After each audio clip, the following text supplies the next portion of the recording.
just froze on me for a minute there. You had me worried. Me too. How Well, are you doing? I am so great. Welcome to If These Walls Could Talk. I am Wendy Stuart, I'm Tym Moss. and we are here for you today. We've got a great show coming up. I can't believe we're only 2 weeks into January because Right?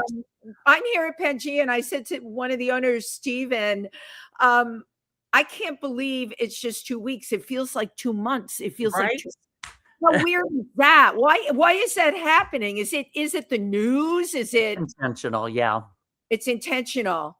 It's Mhm. intentional. We're like on fast forward here, which is crazy. But there's also been like a lot of amazing things in the last 2 Mhm. months, which is great. I went to see a wonderful show at Otto's Shrunken Head the other night with Yeah. Laurie Towers and John Pietero. She plays bass. He does spoken word. They are phenomenal. And then, of course, the Ruminators were there. If you haven't caught these two women, they've been on the show. They're hilarious. They Yeah, are. they're great. Oh my God. They have, their songs like Emo Man. My God, how many of us have labeled somebody that, but they wrote this song about it. Like you, Tim, I try and make everything about building community, bringing in all the great Yep. stuff around us because Lord knows we need everything right now. So I want to call out a few upcoming fabulous things Mhm. besides my birthday here at Pangea on Yes. Friday at 8:30. The Boxers show, the Blonde Bombshell birthday show will be this Saturday, the 17th. Show is 7:30, doors at 6:30. We are celebrating my birthday, and we have 15 performers all doing songs about anyone who was blonde. That's great, right? You didn't say natural blonde because Lord knows I'm not either. And, and then Tim and I are very excited. We are nominated for a Glam Award for this show. Yep. If Walls Could Talk, we will be at the Glam Awards on a Monday night. I think Mhm. doors for that open at like 8 and the show's at 9. Not for nothing. Even if I weren't nominated, I go to that because it's how inspirational is that show, Tim? Yeah, it's so much fun. I mean, It- the show itself, the presentation and the artistry, and then you've got the audience, which is just the most glamorous audience you're gonna see all year. And you know what blows me away? Glamorous audience, right? A lot of these are kids that are working 2 Yeah. and 3 jobs, Mhm. designing their own clothes. They haven't yet made it. You're not going to Right. see them anywhere. They are so turned out for this. But for those of you that don't know, the Glam Awards is for the drag community. So everybody, I mean, Maybelline can put their kids through college that night. I don't know. Some of our drag performers are using much higher end Yeah, stuff. true. And I know that because I always hit them up for the best foundation because I figure if it can cover 5 o'clock shadow, it can make me look flawless. There you go. How is life treating you these days, Tim? Good. I was just thinking, I honestly don't think I went to one event this week, but I was going nonstop because I'm in the final stages of Project Transcend, which Yes. is the art project that I've been working on. It was a 12-week process. And we just finished that. We just finished it, and I'm in negotiations right now with several different places for exhibit space and art installations. So Great. yeah, Great. it's all good. All I good. hope you can find space at the LGBTQ Center. I don't know that that's one possible. possibility. Yeah, Wouldn't that be like an incredible place to have it? that would be. That absolutely would be. Yes. I love it down there. So if anyone's watching and they have any suggestions for space, Yeah. please Hit me up. totally reach out to us. For those of you who also watch my other show at 7 tonight, TriVersity Talk on Talk 4 TV. It's nationwide. We are talking tonight about prostate cancer in the LGBTQ community. It's really on the rise. 1 out of every 8 people in all communities. And you know what? I call it the elephant in the room. we have to like take it out and talk about it. People don't want to talk about it. It's still, if we don't share this information right with one another, then no one's going to get helped. And as you know, Tim and I were all about spreading the word, lifting people up. So yeah, that's us. So our guest today, I was lucky enough to meet at the Black Bear Film Festival in Milford, Pennsylvania. They show so many great documentaries there. And her film, of course, spoke to me in particular. It's called Beyond the Gaze, Julie Campbell's swimsuit issue. You'll recognize in this documentary Tyra Banks, Cheryl, Cheryl, right? We all remember Cheryl. Stacey Williams, all the great Paulina Porizkova. These were all the girls that were coming up when I started modeling. And God, I'm still doing it. And I was never famous. I am not a supermodel, but I certainly. Yeah. Thank you, Tim. I love you. That's why you and I work so well together.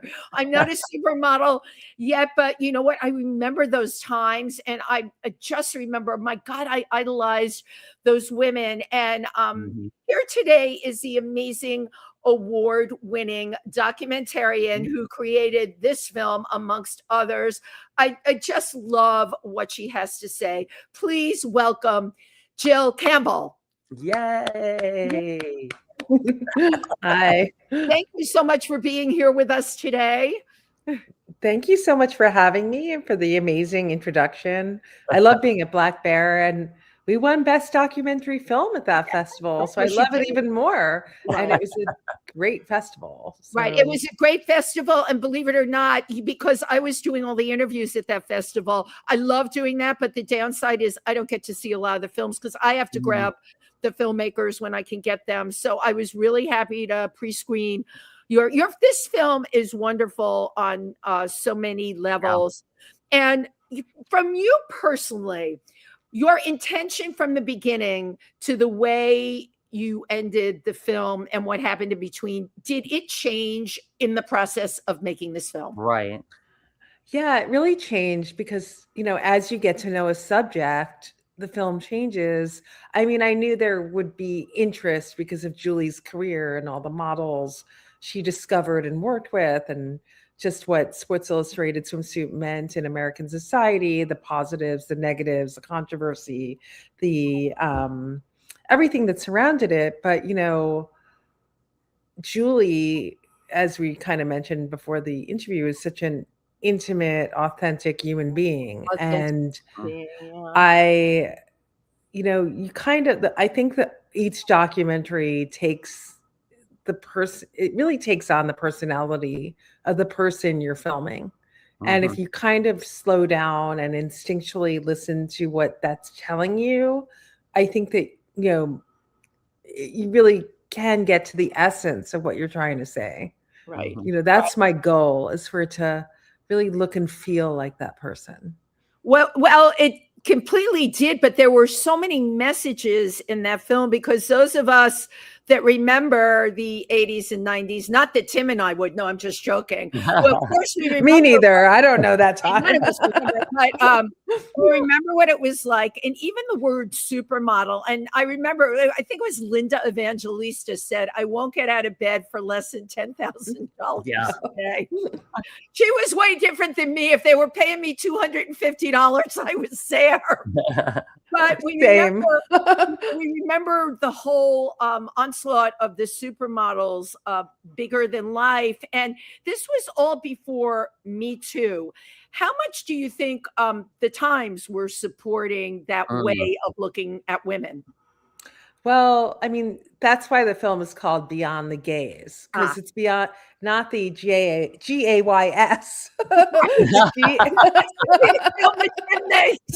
that's the next film.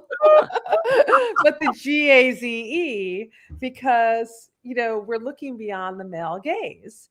And in the 1960s, when this came out, it was the male gaze that kind of objectified these women. Yeah. But I wanted to show, like, Julie's goal was not to objectify women.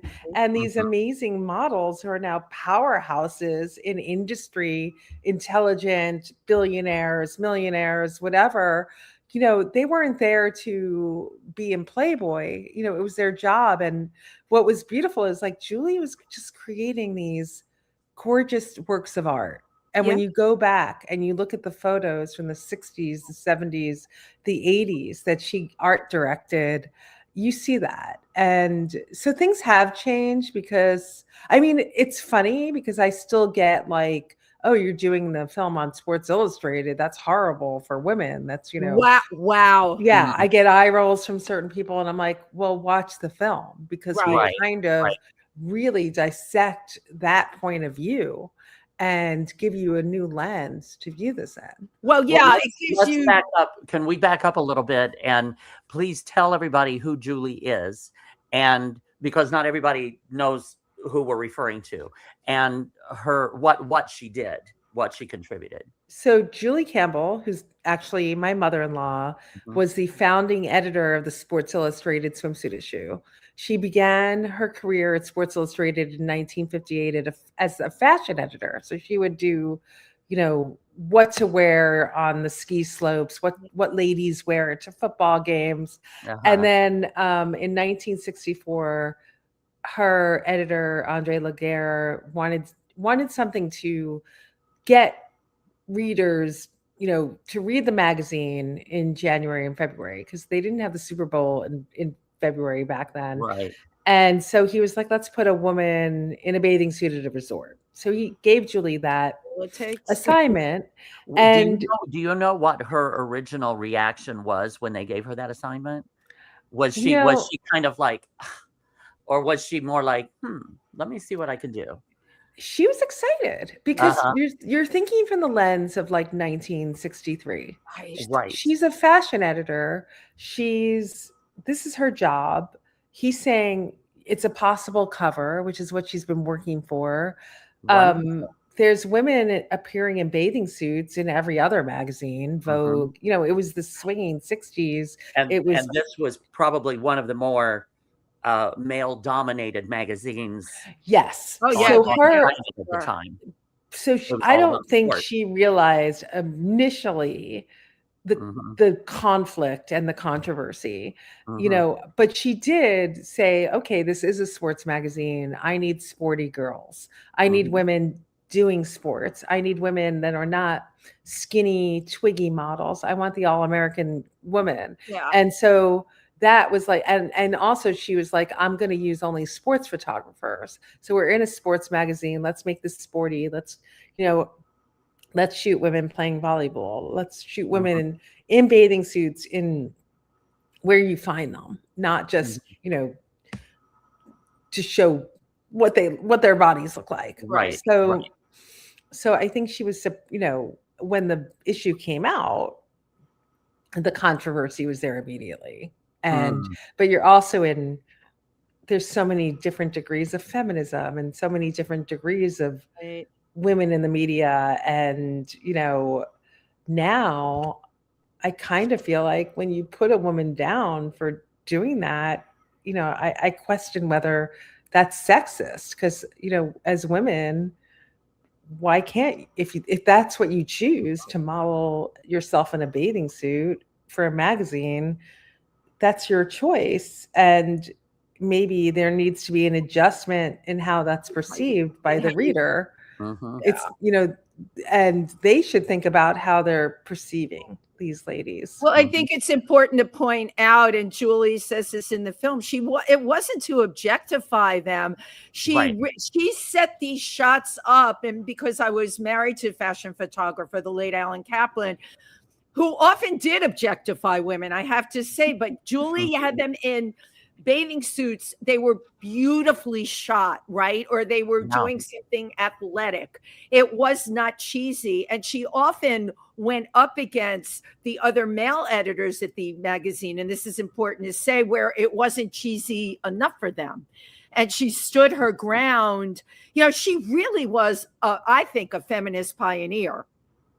Yeah, I agree. And, I think that's why I think women are everyone's resonating to the story, but it's really interesting how working women are resonating, how younger women are, because she just was strong enough. And I go into this in the film a little bit. Like she came from like a strong value. Her parents had very strong core values. And she was, out of any woman I've ever met, Julie had no esteem issues. She did not have a low self-esteem. Right. She was very confident. So she really figured out how to navigate the halls of Sports Illustrated in the 1960s. And Amazing. Can you imagine what those halls were? They were male editors, jocks, football players. Like it was Mad Men on steroids. Yeah, that's what she dealt with at a daily, Absolutely. It would be like, oh, hello, doll, get me some coffee. Yeah. Oh, yeah. Like I have photos that I love these photos that are in the film of, the secretary pool sat outside the offices of the men.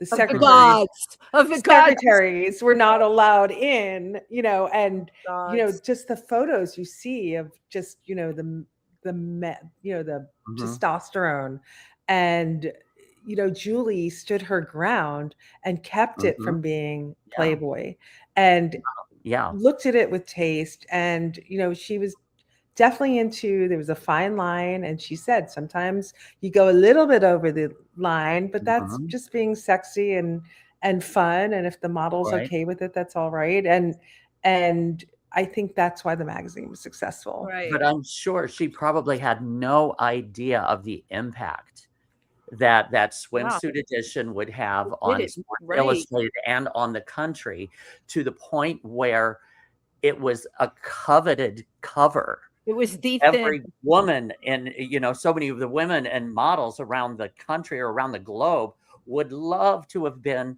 the Sports Illustrated model on the cover. Yeah, I love that, because I found all the letters from all these women that would write to her and want to be in the issue. And it's when you're doing a documentary, it's frustrating because you can only, God forbid you make it too long and people just get really mad at you. So like I have so much that I couldn't put in, but these letters are they're brilliant, and they're women from all around the country, and all shapes and sizes, and that's another thing too, is like Julie was also dealt with like institutional racism at that time. And from the beginning, and I found this in her photos, because from the time she started, she had a diverse group of women that she hired, but a lot of these women didn't make it into the pages. So she would work with them. And, I just discovered yesterday, because this is very much in the film, because Tyra Banks was the first Black woman on the cover in 1996. But the first African-American woman in the issue was not until 1980. So she had women that were Puerto Rican, from the islands, and different women, different ethnicities, and she says in the film that she fought for that her whole career.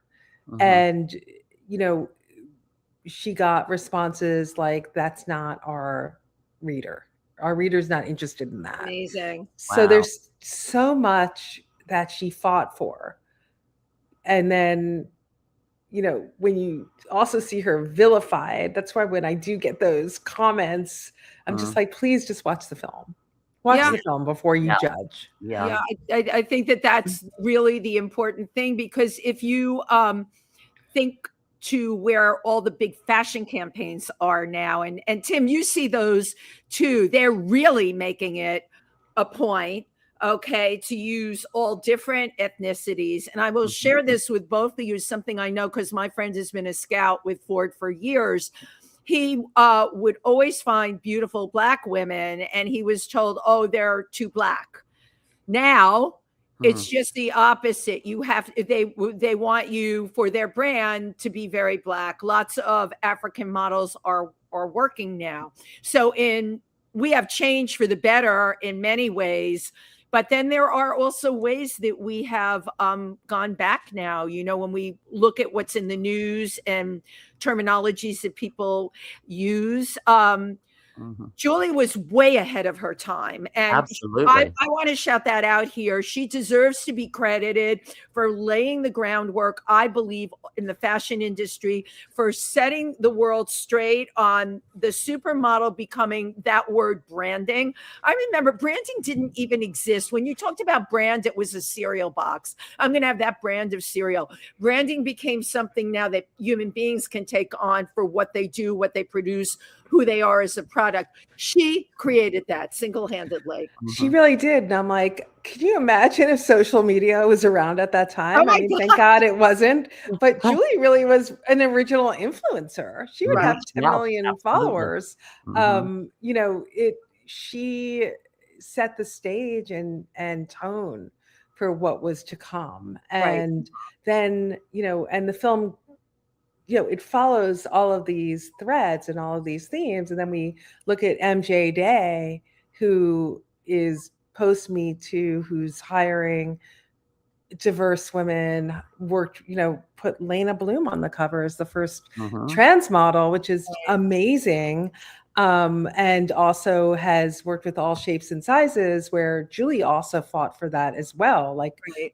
Like Ashley Montana, Julie loved and was in so many issues. Ashley was so crazy. I knew her. I remember my husband going out on a location shoot with her. They had the top down in the car, and the next thing he knew, Ashley, who was very well endowed, had her shirt off, and she was standing up in the car with her boobs flapping and waving her hands. I remember him telling me that. You know what? There's also a free the nipple component in the film. And I'm all for it, because I'm like, again, if we want to be free and show our boobs, that's our choice. I agree. It's nature. It's nature. That's the climax, the midpoint of the film is you work to 1978 when Cheryl Tiegs appeared in the white fishnet suit. That was groundbreaking. Groundbreaking, because the girl next door, you could see the girl next door's nipples in a magazine.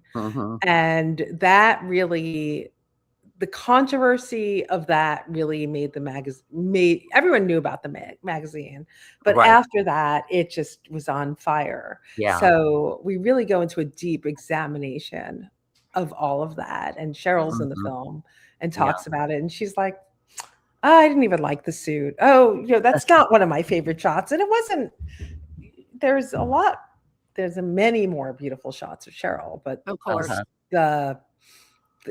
and I don't think Julie again realized what that was going to do. It was a very small shot in the middle of the magazine.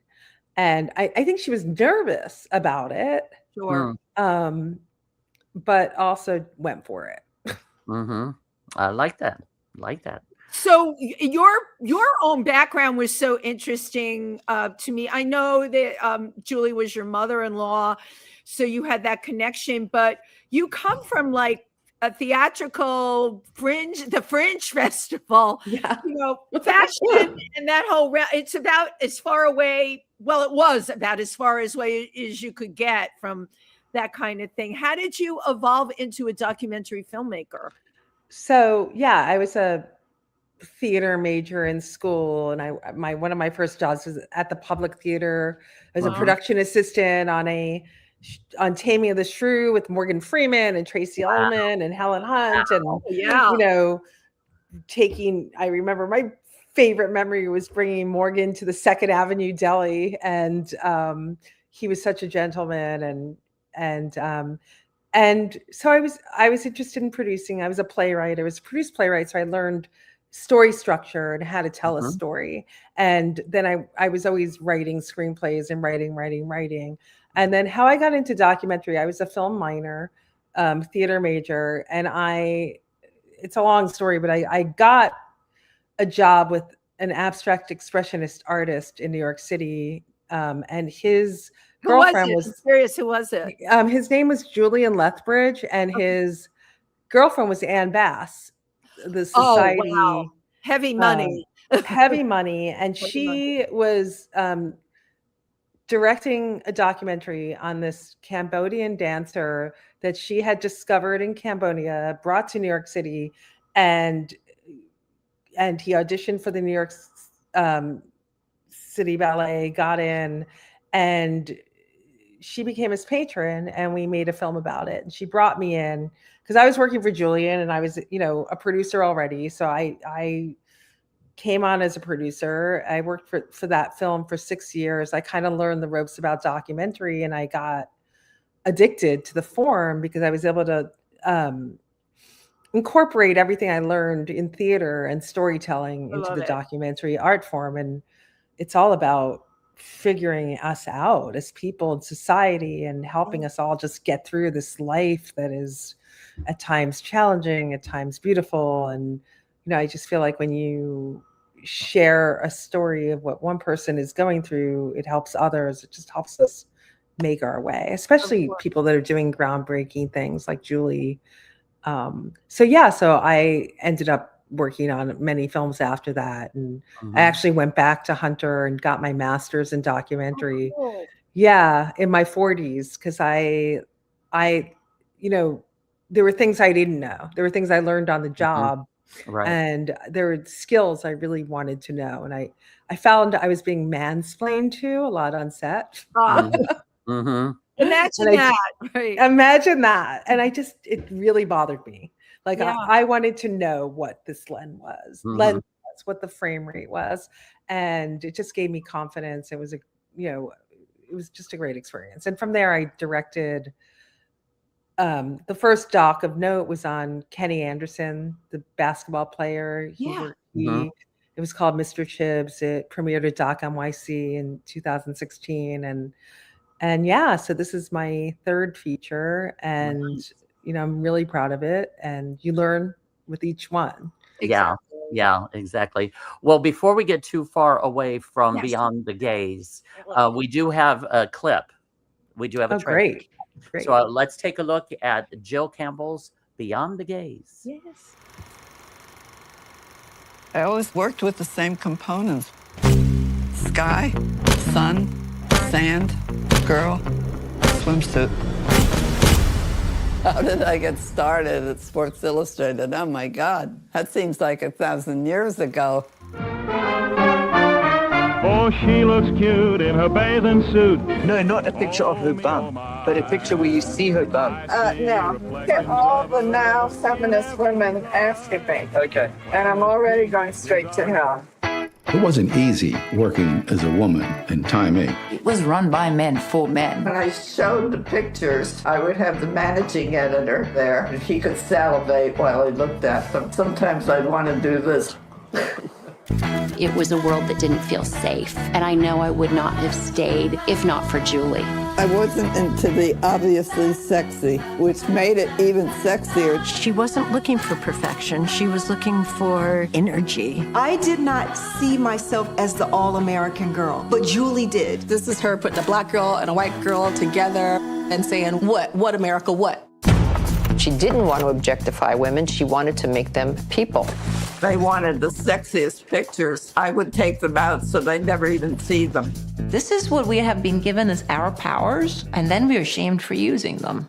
Women will be shamed for everything, won't they? You never seen a nipple before? Well, the Madonna whore thing is totally patriarchal, right? They don't control what beauty is. We do now. Right. It's something that Julie actually set in motion long ago. We are all beautiful human beings, so take a picture of it. Life is all too short. It comes, stays, it goes. Make a wish. She never really got the credit that she deserved. Hi, Jules. We were just talking about how much you loved us and made us feel beautiful and strong.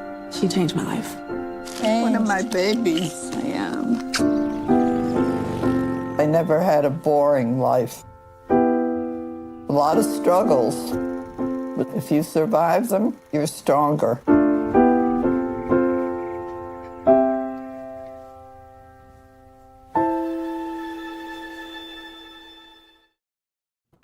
Yes. Incredible. I mean, her authenticity shows through. The fact that the models that are featured in the film are such powerhouses, and you were able to get all of them. The interviews with them were really, I had tears in my eyes in some of them. It's obvious how much Rashumba loved her, Paulina, you know, and these are women that are so successful nowadays.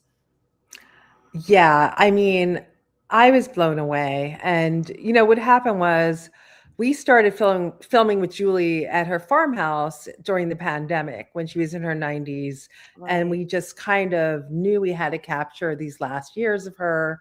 And Kathy Ireland used to call every week. They were lifelong friends. Kathy is, you know, a consulting producer on the film. And basically one weekend she called and we had the camera on Julie and we're filming as she's talking to Kathy. And Julie's like, they're filming me. And Kathy's like, what? Who's filming you? And Julie said, you know, Jill is doing a documentary on me. And, you know, I was nervous. I was hoping that Kathy would be okay with it because, you know, they're all very protective of Julie as well. And I got on the phone with Kathy. I told her what I was doing. She was so supportive. Oh my God. She had my back from the moment. I love her. She's family. And I called her afterwards. She was the first model I got to hop on board and interview with me. And it's hard to call them models. They're women, you know, like it's, to me, it's, I have I try to like even figure out what that word model means. Cause to me, you know, they're women. And so anyway, so Kathy was the first, and then she was almost like our tent pole. And once Kathy was on board, then Carol Alt, who's also a consulting producer, would call Julie too. She came on board. She came out, and the scene where she visits Julie at her house. And then Carol was in touch with Rashumba, which I was so happy because Julie used to talk about Rashumba, all of these women all the time. Love Rashumba. Rashumba has been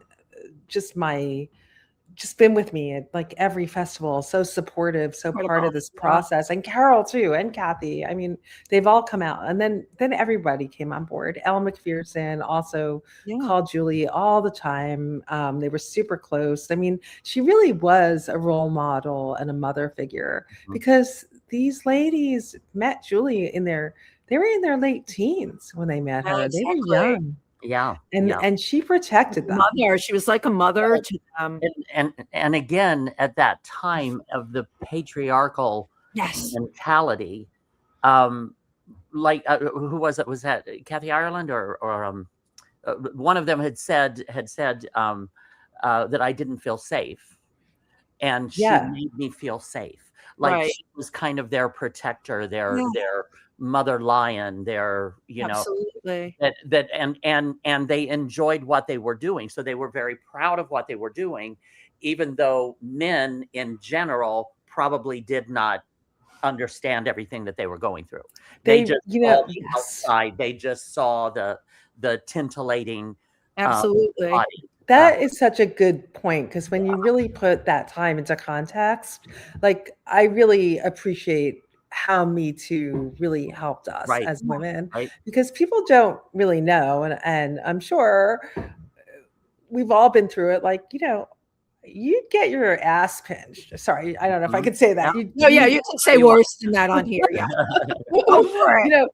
You know, you were anytime back then, if you were a pretty woman or a pretty guy, or both sides, it was pure sexual exploitation in so many of these situations.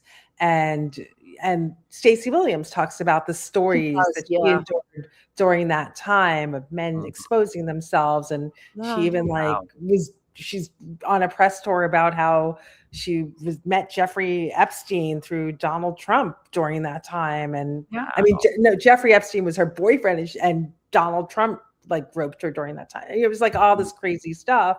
And, you know, now, I mean, I'm sure it still goes on, of course, but there's an awareness to it, especially in business. I don't think it goes on as much in business because it can't. Like People are too afraid that they're going to get called out on it now. I mean, you can be nailed really badly and blow up everything.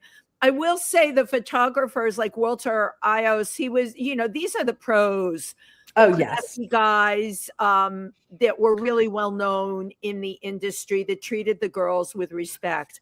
But she wouldn't work with any photographer that didn't. They would not come on a 3-week shoot with her. And that's why she loved Walter. And she loved, John Zimmerman and Robert Hunsinger. They were. I worked with Robert. I shot Newport with Robert. I loved Robert. These were all I have to bring that up too. There was a whole slew of very legitimate, amazingly talented photographers that treated everyone with utmost respect. But then there were some other named photographers who shall remain unnamed. Yes. Stuff has come out about them over the years that were just awful, absolutely awful. Yeah. I mean, I think that, but Julie also ran that, she saw everything, nothing. And she was like that in life. You couldn't get away with anything. She knew everything that was going on her sets, on location. And the women did feel protected and would go back and shoot with her every year and love shooting with her because they were a family. And she was Mama Bear, as Tyra Banks mentions her on that set. She was no one was misbehaving on Julie's set because she was also steel. She was a Taurus. She was right. Yeah. Like she knew what was going on exactly at the time. And she protected these girls and also introduced them and probably taught them behind the scenes, look out for this and look out for that. Yeah, right. Like this, expect this to happen. Like she probably educated them because otherwise that's why everyone is still so in admiration of her and still friends with her. Right. Yeah. I think that's why they're on the film, and it's just beautiful. I think as a woman, as a career woman, at the end of your career, you're in your 90s and your colleagues come back to celebrate you. And amazing. Right. That's really what the film's about. And it's also about, women lifting other women up and, and just supporting each other. I'm curious, Jill, how did, you touch on it a bit in the film, but how did Julie handle it as the worm started to turn when she was kind of pushed out of Sports Illustrated? And then I think there was a model that you had in the film that actually ended up forming an organization against this kind of thing. Could you touch on that just a little bit? Yeah. So, first it's are you talking about Anne Simonton? Anne Simonton was the person. Yeah. So Anne, Media Watch. Anne Simonton. Media Watch. Just really turned against objectification. And it's really interesting with Anne because I really wanted her in the film. And she was really anti Sports Illustrated. She was on the cover. She was in the early Sports Illustrated. Sure. And then she had some traumatic events in her life, but I don't think, and just kind of turned against exploiting women in the media. Right. And which is a very fair fight. Women are not meat. We're, there are ways that women are portrayed that, provoke certain people. And that's a very fair argument. And so Anne, she wouldn't be in the film. But we had, we needed to tell her story to show the other side to it. Yeah. But I just got an email from her. She watched the film and loved it. Good. And that was cool. Wow. I mean, I was really nervous because you just don't know. And I was really respectful and really, her side of the story was so important. But yeah, when Julie was being pushed out at the end, it's awful. The whole thing was awful. She never made what her male colleagues were making. Exactly. She, with the changing of the guard in the late 90s, the world was going from analog to digital, and Julie was all analog. She was all film and Polaroids and slides and Super 8s, and that's all in the film. We digitized over 10,000 slides for this film. We found them all in her farmhouse. We have over 40,000 Polaroids that I'm going to hopefully make a cocktail table book with. And oh my God, that's great. Yeah. So it wasn't great, and she wanted to write a book, and a lot of people wanted to write an exploitative book, a kiss and tell, and that wasn't Julie. So she never got around to writing the book. So that's why I think she was really excited about the documentary, because she saved everything for the book, and I got to put this all in the film for the doc. It was really a gift. Yeah. Wow. But you brought out something really important, how do you carry on a person's legacy? Yeah. I'm going through that now with, my late husband's work, major. Oh, yeah. And major, and nobody seems to care. I have a couple of million slides, way beyond that. I don't even have the time to digitize things. I edit when I can, and I try and save the stuff from the 60s, 70s, 80s, 90s, all the way up until when he became a lifestyle photographer. But I guess the challenge here is, how did you choose the way to tell her story? Because you have a couple of overlapping themes. Also with dignity. Yes, thank you, Tim. Thank you. It's really hard to string together a story for a film, because in the end, it's a film and you're telling a story. Right. And my classic training in writing, the film has to have a beginning, middle, an end, a forward action. You don't want to bore the audience. You really want to make it about something.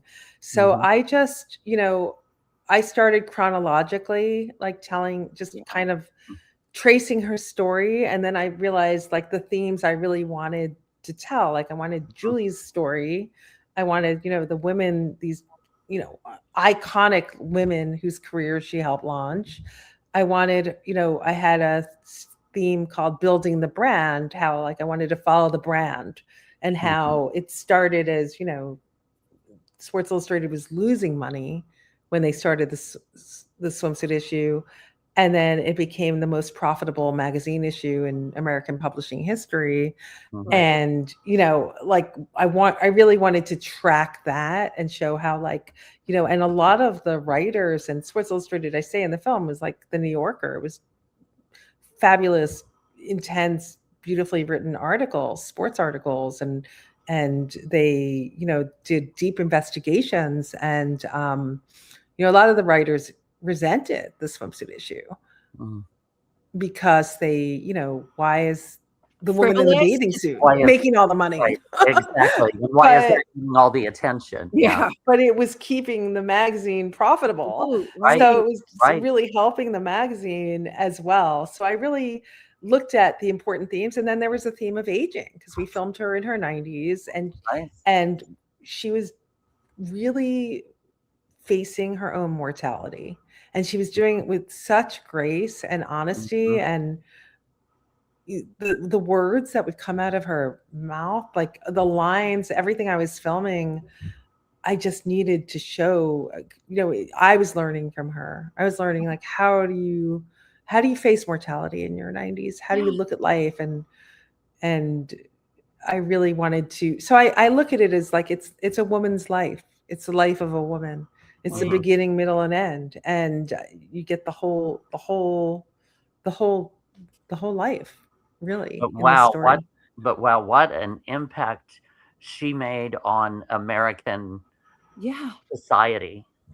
She really did. That was quite a contribution there. It was interesting to me how, like many of us, I've seen a lot of documentaries and how they deal with aging. And in particular, it's the old adage about women aging versus men aging. A man in his 60s can find lots of young women, right? That's not something I'm making up. That goes on all the time. in the same age, which I hope to aspire to have a harder time finding, all these young men. But just kidding on that one. But you, hey, go for it. Hey, and then you have to share. Yeah, thank you. It always encourages the worst behavior in me. The thing that you brought out in that film, she was just filmed so beautifully. Yeah, thank you. Her grace, the way her hair fell, the translucency of her skin.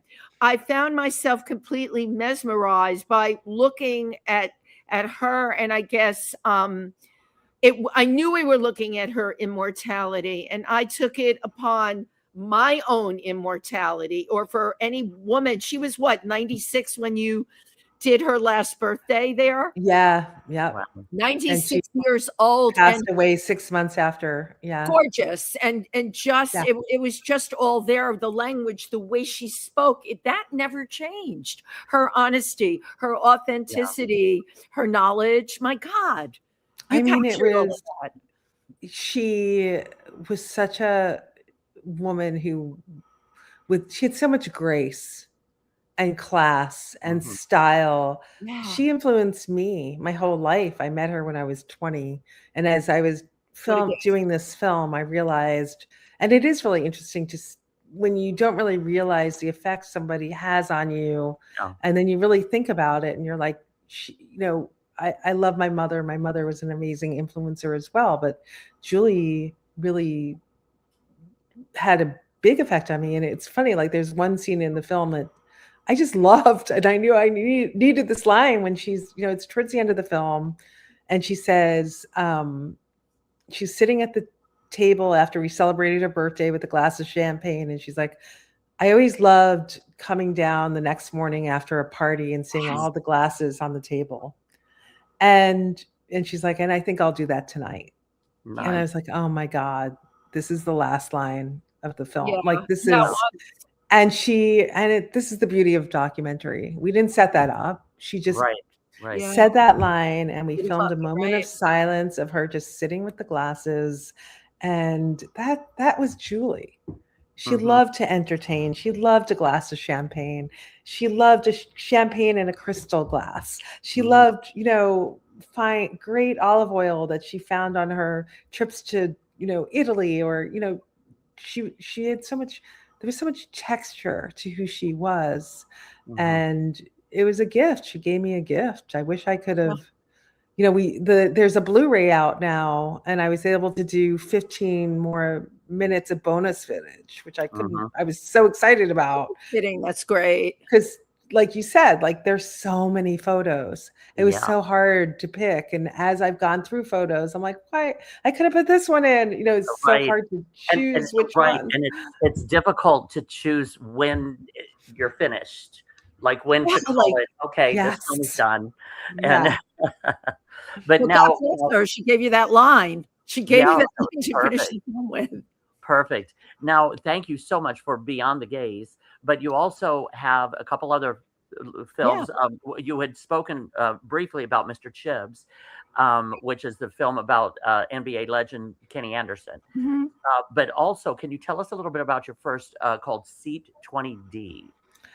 Yeah, so C20D it follows Sousa Lowenstein, whose son Alex was aboard Pan Am Flight 103, the plane that blew up over Lockerbie, Scotland. My God. And he was murdered. And Sousa is an artist, and she lives in Montauk, New York. And basically, in order to get over the grief of losing Alex, she was a sculptor, and she sculpted herself life-size naked because she felt she was stripped of everything, in the position she fell when she heard the news of Alex's death. And then she became friendly with all the other mothers that lost children on this flight, and they heard what they were doing, and they all volunteered to model for her. Wow. So in the backyard of her property in Montauk is this sculpture garden of, I think it's like 78 naked women in mourning, life size, in the position they fell when they heard the news. And we happened upon it when we were in Montauk, And I filmed her story, and the story is about how she utilized art to help her through grief and help her get through grief. It took her 15 years. It was one of the hardest films I've ever done, because just talking to women who lost children, and you know, that it's so raw. And so even after all these years later, it's still there. It's still there. It's still there. I mean, I think some of the mothers couldn't even watch the film. You know, Sousa really loved the film, and she was really supportive, and it's available on Canopy and Amazon and Apple, and it's streaming. Yeah. Wow. How do you, as a woman, as a documentarian, handle a lot of this without it ripping at your core? How does one objectively go about shooting something when, you know, there's even parts of this interview where, you know, I'm tearing up. I love it. I think that makes you a great interviewer. Like, I think it has to rip at your core. I think if it doesn't rip at your core, you don't have anything. And I get way emotionally involved in all my films, but you also have to, you know, you have to remain objective, and you have to, right. How do you keep the objectivity and move on with what your agenda needs to be? Yeah, I think it's just like, it's really comes down to story. You know, you have to build so much trust in your collaborators on these films. They're opening up their lives to you. They're sharing deep parts of themselves, and it's really hard. It's super hard, and each film has a different challenge. And I'm always just, you know, my biggest goal is like, you have to know, like, what is the story? Because not everything's a documentary. Right. And like when I was in grad school, it was like, well, if it could be told on this local news or on a CNN article, or, you know, then it's not a doc. Like, docs are a very specific type of storytelling. And, you know, that's really important to me, is like, what's the story, and why would an audience want to see this? And as you become seasoned, and you're like, you know, we just played to 30 festivals around the country with this film, and it was in IFC, and it had theatrical premiere and AMC, and, you know, you're sitting in theaters with audiences, and, you know, you're aware if somebody's taking out a cell phone.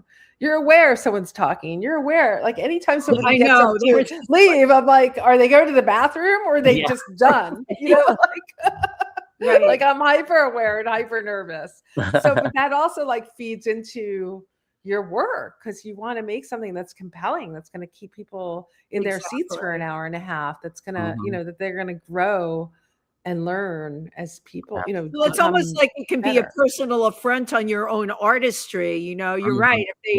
If they're coughing too much, are they getting up? Right. What part did they get up and walk away? I would be making a note.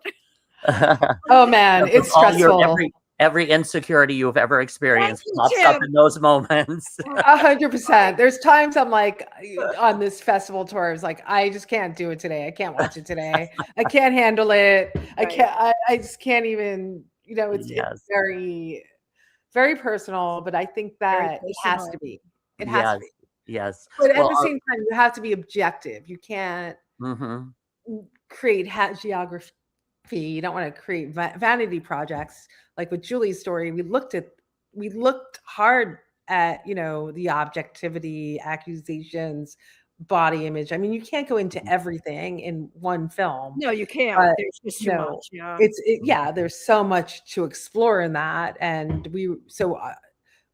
I chose, let's just follow Julie's story, and then follow like the themes that are attached to that are very strong, you know, themes. Well, our incredible guest today is the wonderful documentary filmmaker, Jill Campbell. The name of the film is Beyond the Gaze, Gaze. And you can find out more about this film, which is about your mother-in-law, Julie Campbell. And you can visit juliecampbell.com or Beyond the Gaze Film on Instagram, or also on Instagram, Jill Audrey Campbell. And I believe we have a few viewers.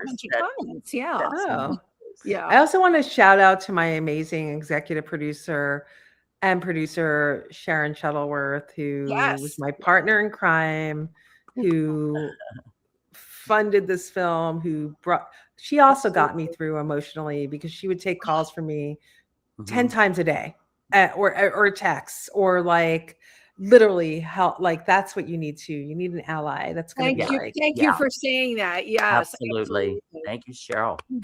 And Rob Lyons too. Apollo Cabrera says yes. Hi, Apollo. Yay, hi. Susan Genero is a designer in Massachusetts. She's a wonderful dear friend of ours. Very Hi. Hello. Is it Love Lena Bloom? Yeah, that's Lena, who I'm doing my next film with. Yeah. Oh my God. Oh yes. Hi, Lena. How are you? And says, love you, Jill. And also says, such an amazing film. She also commented about that. She's shown up and for the film amazingly, like has appeared in Q&As. It's been awesome. Yes. Now our dear friend Rose Trentman says, afternoon greetings, Wendy, Tim, and Jill. Many blessings. Hi. Dawn Hinton says, hi guys. So sorry I'm late. But I'm glad you're better late than never. Glad you tuned in. And great show. Den Vetta's on here. Wonderful interview, guys. Den is an amazing makeup artist. I cheated a little. I sent out to all of my fashionista. I love it. Hi. We love this show. I love it. Lena Bloom also says, I'm so thankful for people that have protected us in the industry. Thank you, Lena. Yeah, yes, right. Absolutely. Beautiful. Dawn Hinton and says, always what a fabulous guest, and which I agree. Den Vetta says, yeah, wonderful interview, guys. And a great show. Thanks so much from Suze. So right. And I would love for all of these people to be able to see this film. So what is the best way that they can do that? So there's a lot of ways. It's on Amazon Prime, it's on Apple TV, it's on YouTube streaming, it's on Canopy. You can watch it if you have Canopy, you can watch it for free. It's going to be on PBS in the PBS 13, so in the tri-state area.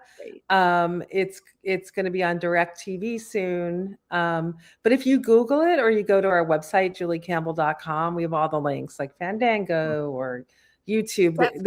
You'll find it. And and if you like it, definitely rate us on IMDb and Letterboxd. If you don't like it, please don't rate us.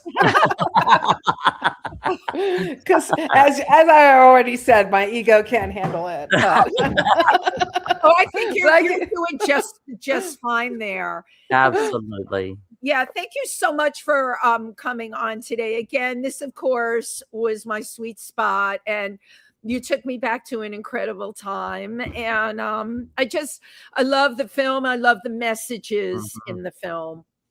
You know, that's what a documentarian can do. We can put out messages out there that will affect people, change their lives, and get them to thinking. And that's a really important thing. And make them feel. Thank you, Tim. Yeah. Sign of a good documentarian. Thank you so much. Thank you for having me today as well. We will see you next week. Have a great rest of week. Bye-bye, everyone. Bye-bye.